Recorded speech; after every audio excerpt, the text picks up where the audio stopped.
Jinsiy sohangizda muammo bormi? Nima uchun kosmetologga borasiz? Bu ginekologning ishi. Bilmadim, aksincha holatim yomonlashdi. Ishonib bordim.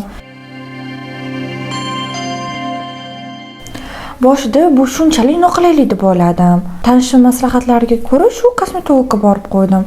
Kosmetologning bir ikkita muolajada yaxshi bo'lib ketadi dedilar. Ishonib bordim. Ikkita muolaja qildilar, lekin o'zgarish sezmadim. Aksincha holatim yomonlashdi. Bu ayolimizni holati ko'p ayollarga tanish. Chunki kosmetolog faqat tashqi ko'rinishni ko'radi.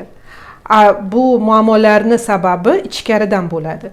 Bu bo'lishi mumkin infeksiya, qanaqadir yallig'lanish yoki gormonal narushение. Vaqt o'tgan sari ahvol kuchayadi va davolanish muddati uzayadi. Agar sizda ham shunaqa muammolar bo'lsa, vaqtni boy bermang. Ginekolog mutaxassisga ko'rining. Ginekologga borganimda to'g'ri tashxis va to'g'ri protsedura bilan o'zimni ancha yengil his qilaman. Endi afsuslangan joyi bu joyda vaqtida kelmagan.